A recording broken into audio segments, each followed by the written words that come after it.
las crisis familiares son muchas las cuestiones que pueden alimentar el conflicto, además, sobre todo cuando hay personas menores de edad o mayores en situación de dependencia.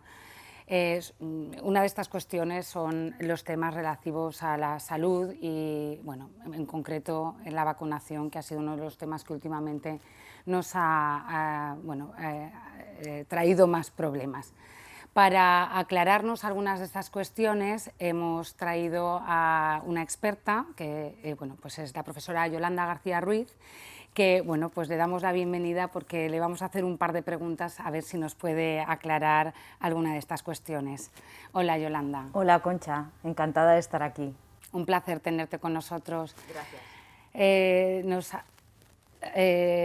Sobrevienen muchísimas cuestiones en relación con el tema de vacunas, ha sido un tema conflictivo, ha estado en la mesa en todas las casas y queríamos preguntarte cuál es el modelo de vacunación que tenemos en España. Pues en España tenemos un modelo de vacunación voluntario, opcional, hay un calendario de vacunación infantil recomendado. Ya sabes que las competencias en materia de salud son competencias que el Estado tiene delegadas en las comunidades autónomas, son las comunidades autónomas las que tienen ese calendario de vacunas recomendadas para los niños.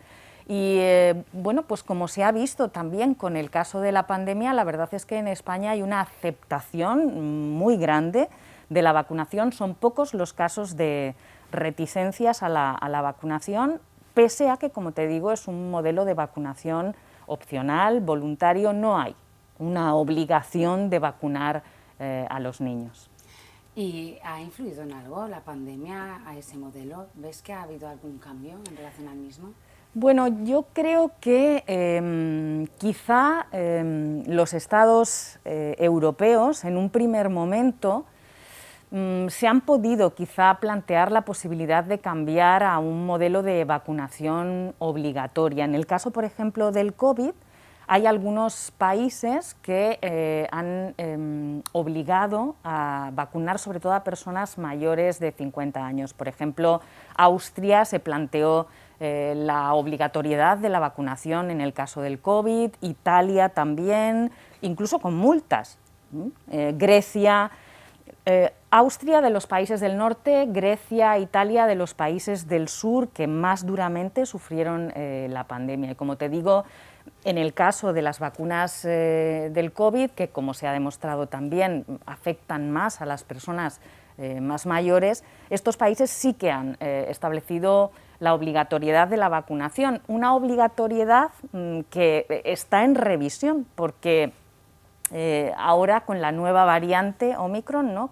Las consecuencias del COVID son más leves, como se está demostrando, es mucho más contagiosa y de manera prácticamente natural se está llegando pues, bueno, a unos índices de vacunación, o sea, quiero decir, de inmunidad en Europa muy grandes, ¿no? En el caso de España, yo creo que no se ha planteado la posibilidad de modificar el modelo de vacunación porque somos, junto con Portugal, el país que tiene un porcentaje más alto de vacunación, por ejemplo, en el caso del COVID y, como te decía antes, la vacunación infantil también, el porcentaje es muy, muy elevado. En el caso del COVID, que en muchos países ha habido reticencias, bueno, pues ya sabes también la pandemia ha dado lugar a todas esas fake news, ¿no? En relación con la vacuna. Y ha habido muchas reticencias a la vacunación y, sin embargo, en España tenemos un porcentaje de vacunación de en torno al 93%. Desde luego es un porcentaje muy elevado. De todas formas, yo creo que sí que ha habido algún conflicto parental en relación a estos temas con las personas menores de edad, ¿verdad? Sí, se ha planteado algún caso que ha llegado a los tribunales, porque bueno, el COVID ha sido una pandemia que no ha afectado mucho a los niños, normalmente, y salvo que hubiera algún tipo de patología, la gente joven y por supuesto los niños pues lo han pasado cuando lo han tenido, lo han sufrido, lo han pasado con consecuencias muy leves, prácticamente como si fuera pues un catarro, ¿no? Y como sabes, se recomendó la vacunación a partir de los 12 años. Se han planteado casos de discrepancias entre los padres, padres que estaban divorciados y que uno quería que su hijo recibiera la vacuna y otro no. Los jueces lo que han hecho en estos casos, dado que los niños no son especialmente, podríamos decir, vulnerables ante este virus, ha sido no obligar a la vacunación en el caso de los menores. Y se me está planteando ahora la cuestión, y en relación con las personas mayores en situación de dependencia, ¿ha llegado algún caso a los tribunales? ¿Sí? También. Y ahí la respuesta ha sido distinta. Distinta por lo que te comentaba, es decir, las personas mayores han sido mucho más vulnerables a este virus. El porcentaje de personas fallecidas, sobre todo en la primera ola, pues ya sabemos que fue muy elevado. En las residencias de mayores se han vivido situaciones dramáticas, podríamos decir, sobre todo al principio, cuando desconocíamos muy bien cómo funcionaba este virus. Y se han planteado casos verdaderamente curiosos. Te voy a comentar uno porque es bastante singular. Se trataba de una persona mayor que estaba en una residencia de ancianos. Esta persona había pasado el COVID, lo había superado, y sin embargo, por esas reticencias que debido a, bueno, pues a esos bulos, ¿no?, que circulaban sobre la vacuna, algunas personas tenían, pues el hijo no quería que le pusieran esa dosis de recuerdo para sobreproteger ante posibles variantes, como estamos viendo, del virus, ¿no? La residencia sí que quería que esta persona se vacunara, y el caso llega al juez, que considera que, puesto que esta persona mayor es especialmente vulnerable en el caso de la COVID-19, pues recomienda, ya sabes que la ley de autonomía del paciente, ¿no?, hace que permite que en temas relacionados con la salud se pueda prestar el consentimiento por sustitución, en el caso, pues, de personas que no se encuentran con capacidades psíquicas como para poder prestar este consentimiento. Era el caso de esta persona que te estoy comentando.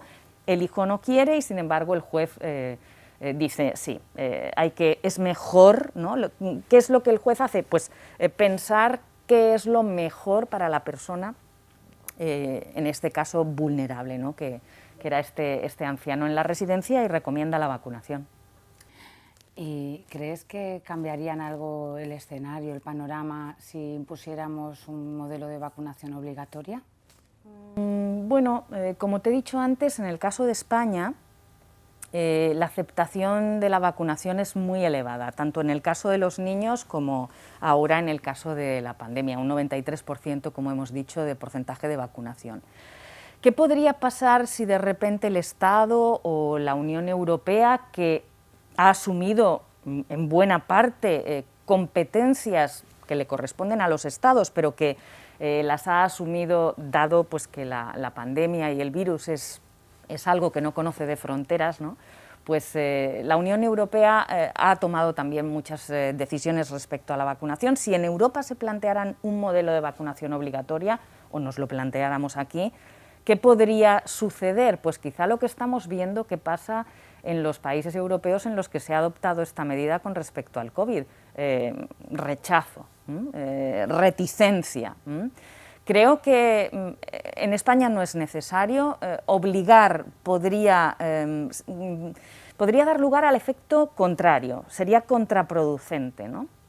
Y en el caso de la vacunación en general de los niños, hay modelos como el estadounidense que utilizan la escuela como elemento para controlar lo que allí sí es un modelo de vacunación obligatoria. Es decir, para escolarizar a los niños tienen que estar vacunados y cumplir con el calendario de vacunación. Si eso se exigiera aquí en España, pues tendría que realizarse en las mismas condiciones en las que se ha hecho en Estados Unidos, previendo también la posibilidad de que por razones diversas hubiera personas, pues, que pudieran ser una excepción a esa obligatoriedad de la vacunación. Pensemos, por ejemplo, en personas que pueden tener niños, ¿no?, que pueden tener algún tipo de problema de salud que impida que puedan recibir determinadas vacunas. Es decir, tendría que preverse de manera que hubiera una salida para personas que por niños que por determinados motivos no pudieran recibir las vacunas. Así que esos son más o menos los criterios, ¿no?, que serían necesarios para implantar ese tipo de vacunación obligatoria, ese modelo, ¿verdad? Sí, esos serían los criterios y también quizá uno más, y es la respuesta del Estado en caso de que se pudiera demostrar que la vacuna ha producido algún efecto adverso, la responsabilidad patrimonial del Estado en el caso de que si hay un modelo de vacunación obligatoria, pues si a un niño se le vacuna y se puede demostrar que hay un efecto adverso a esa vacunación que se ha planteado como obligatoria, pues el Estado que obliga tendría que responder patrimonialmente, ¿no? Y bueno, pues así más o menos es como está la situación hoy en día.